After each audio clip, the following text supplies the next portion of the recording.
दोस्तों, आपने लोगों को कहते हुए सुना ही होगा, जो बोएगा वही काटेगा। एक बूढ़े शेर और भेड़िया की मजेदार कहानी सुना रहा हूँ, जो काफी रोमांचक है। इसे एक बार जरूर सुने, तो वीडियो लास्ट तक जरूर देखिए। और अगर आप हमारे चैनल पर नए हैं तो वीडियो को लाइक कर दीजिए और हमारे चैनल को सब्सक्राइब कर लीजिए और बेल आइकॉन को दबा दीजिए, ताकि हमारी वीडियो की नोटिफिकेशन आप तक सबसे पहले पहुंचे। तो चलिए शुरू करते हैं। बहुत समय पहले की बात है। एक बड़ा घना जंगल था। उसके अंदर एक बहुत बूढ़ा शेर रहा करता था। एक दिन शिकार करते समय शेर का पांव चट्टान से फिसल गया और वही नीचे आकर गिरा। गिरने के कारण उसके पांव में बहुत चोट आई। चोट तो उसकी जल्दी ही ठीक हो गई, मगर वह लंगड़ा कर चलने लगा था।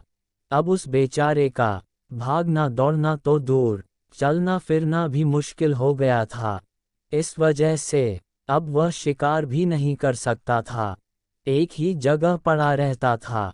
इसलिए अब वह भूखे मरने लगा था। भूखे रहने की वजह से अब शेर काफी दुबला पतला हो गया था। उसमें ज्यादा जान नहीं बची थी। शेर को इस तरह दुखी देखकर एक चालाक भेड़िया उसके पास आया और कहने लगा, महाराज, आप इस जंगल के राजा हैं। आपको ऐसी हालत में देखकर मुझे बड़ा दुख हो रहा है। मुझसे आपकी ऐसी दयनीय हालत बिल्कुल देखी नहीं जाती। इस तरह तो आप भूखे मर जाएंगे। इतना कहकर भेड़िया कुछ देर खामोश रहा, फिर बोला, महाराज, मैं आपकी सेवा करना चाहता हूँ। मुसीबत के समय में अपने राजा की सेवा करना मेरा फर्ज बनता है। अगर आप मुझसे एक वादा करें कि आप मुझे कभी नहीं मारेंगे तो मैं हमेशा इसी तरह आपकी सेवा करता रहूंगा। वह बूढ़ा शेर उस चालाक भेड़िए की बात को बड़े ध्यान से सुन रहा था। भेड़िए ने कहना आरंभ किया, मैं रोजाना आपके लिए यहीं पर शिकार का प्रबंध कर दिया करूंगा। आप शिकार को अपने पास आने पर मार कर खा जाया करना। जब आपका पेट भर जाएगा तो बाकी का बचा हुआ भोजन मैं खा लिया करूंगा। इस तरह आपकी भूख भी मिट जाएगी और मेरी भी। भेड़िए की हमदर्दी भरी बातों को सुनकर शेर बड़ा खुश हुआ और उसकी बात मान गया। बूढ़े शेर ने कहा, तुम मेरे बूढ़े होने पर और मेरी बेचारगी पर ही तरस खा रहे हो और इसलिए मेरी मदद करना चाहते हो, तो फिर मैं तुम्हारे साथ कभी धोखा नहीं करूंगा। मैं हमेशा तुम्हारा एहसानमंद रहूंगा। भेड़िया बोला, तो ठीक है महाराज, फिर बात पक्की हो गई। ये कहकर भेड़िया बड़ा खुश हुआ और जंगल के भोले भाले जानवरों को बहलाकर शेर के पास लाने लगा। जानवर को देखते ही शेर उस पर टूट पड़ता और मारकर उसे खा जाता और भेड़िया बचा खुचा मांस खाकर अपना पेट भरता था।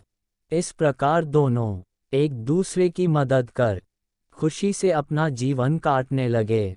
उनकी यह क्रिया बड़े समय तक चलती रही।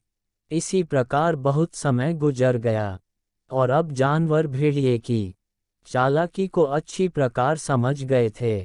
वह भेड़िए से अब बहुत ज्यादा नाराज हो गए थे। एक रोज जंगल के सब जानवरों ने सभा आयोजित की। उसमें यह फैसला किया गया कि जिस प्रकार भेड़िए ने धोखा देकर हम सभी जानवरों को सताया है, उसी तरह हम उसको शेर के हाथों मरवा डालेंगे। ऐसा करने से हमारा इस भेड़िए से भी पीछा छूट जाएगा और शेर भी तड़प तड़प कर मर जाएगा। इस तरह भेड़िए को भी उसके किए की सजा मिल जाएगी। सभी जानवरों को यह उपाय बहुत पसंद आया। इस उपाय को पूरा करने के लिए निर्धारित किया गया कि जब भेड़िया शिकार के लिए जाएगा, उसी समय हम लोग शेर के पास पहुंच जाएंगे। और उसके सामने अपनी बात रख देंगे। इस तरह सब जानवर निश्चिंत हो गए और निर्धारित समय पर शेर के पास पहुंचे। फिर उससे कहा, ये जानकर कि आपके पाँव में चोट आ गई है, हम लोगों को बड़ा दुख हुआ। चोट की वजह से आप ठीक से चल फिर भी नहीं सकते हैं। इसलिए अब जब तक आपकी तबीयत पूरी तरह ठीक नहीं हो जाती, हम लोग खुद ही आपके लिए एक जानवर भेज दिया करेंगे। इसके साथ ही हम आपके इस लंगड़े पैर को ठीक करने के लिए भी एक दवा भी बताने आए हैं। ये कहकर वह खामोश हो गए। उन्हें खामोश होता देखकर शेर ने पूछा, जल्दी से बताओ, वह दवा क्या है? जानवर कहने लगे, अगर आप भेड़िए का ताज़ा खून अपने पैर पर मलेंगे तो आपका ये लंगड़ा पैर बहुत जल्दी ठीक हो सकता है। अगर हो सके तो आप पैर का इलाज जरूर करें। इतना कहकर वे जानवर चले गए। कुछ देर पश्चात ही भेड़िया शिकार फंसाकर शेर के पास ले आया। शेर ने शिकार के साथ भेड़िए को देखा तो उन जानवरों की बात याद आ गई। शेर फौरन शिकार को छोड़कर भेड़िए पर टूट पड़ा और उसे जान से मार कर खत्म कर दिया। मरे हुए भेड़िए का खून लेकर उसने अपने पैर पर मालिश की। बाकी का खून पी गया और भेड़िए को भी चट कर गया। जब 2-3 दिन बाद भी शेर का लंगड़ापन दूर न हुआ और कोई जानवर भी उसके पास न आया तो वह उन जानवरों की चाल समझ गया। अब शेर अपने किए पर पछता रहा था। कुछ दिन में बूढ़ा शेर भूख से तड़प तड़प कर मर गया। इस तरह उन जानवरों ने शेर और भेड़िए को अच्छा सबक सिखाया और अपनी जान बचा ली। इस कहानी से ये सीख मिलती है कि जो जैसा कर्म करता है वैसा ही फल पाता है। एक कहावत है कि जो बोएगा वही काटेगा, इसलिए हमेशा सद्मार्ग पर चलना चाहिए। दोस्तों, आपको ये कहानी कैसी लगी? कमेंट सेक्शन में ज़रूर बताइएगा। हम आपके लिए नई नई हिंदी कहानियाँ हर दिन लाते रहेंगे। दोस्तों, आपको ये कहानी अच्छी लगी तो लाइक कीजिए और ऐसी ही कहानियों के लिए हमारे चैनल को सब्सक्राइब कीजिए।